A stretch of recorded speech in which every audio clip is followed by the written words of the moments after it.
2020 అక్కడ ఎలాగ ఈ రోజు ఆ హైదరాబాద్ ని ఎంత మెజారిటీ ఇన్కమ్ హైదరాబాద్ నుండి వాళ్ళకి వెళ్తుందండి.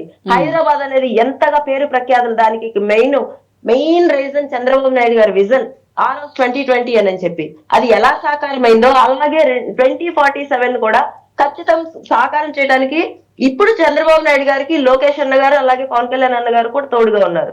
వాళ్ళతో పాటుగా రాష్ట్ర ప్రజలుగా, అమరావతి మహిళలుగా, అమరావతి రైతులుగా కూడా మేము 5 సంవత్సరాల ఉద్యమం ఎలాగైతే చేశామో ఇప్పుడు రేపు కూడాను జగన్మోహన్ రెడ్డి లాంటి దుష్ట శక్తులను అధికారంలోకి రానివ్వకుండా చూడడంలో మేము ముందుంటామని చెప్పి మళ్ళీ కూడా చెప్తున్నామండి.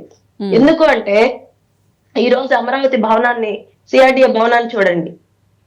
ఆ నమూనా గతంలో గ్రాఫిక్స్ లో చూపించిన దానికంటే అక్కడ దగ్గరకు వచ్చి చూస్తే ఇంకా అద్భుతంగా ఉండండి, ఇంకా అందంగా ఉంది. ఇంకా చెప్పాలంటే రోడ్డు ప్రక్కన అంటే అమరావతికి వెళ్తున్నాము అని అనడానికి ముందు సింబల్ అదే కనిపిస్తుంది, సిఆర్డిఏ భవనం. అలాగే అందరూ అంటారు అమరావతి మీదే చంద్రబాబు నాయుడు గారు దృష్టి పెడతారు, అమరావతి ఒకటి ఉంటే సరిపోతుంది. ఎవరు అందరూ కాదు, Jaganmohan Reddy and batch, Paytm batch అంటారు. నేను ఒక్కటే చెప్తున్నాను, అమరావతి ప్రాంతంలో అన్ని వనరులు ఉన్నా కూడా గతంలో ఏ అభివృద్ధికి నోచుకోలేదండి. అన్ని వనరులు ఉన్నా కూడా అసలు అభివృద్ధి చేయటం అంటే ఏంటండి? ఒక ప్రాంతాన్ని డెవలప్ చేయటమే కదా. అలాంటిది ఒక ప్రాంతాన్ని డెవలప్ చేస్తుంటే వీళ్ళకి ఎందుకు అంత కక్ష?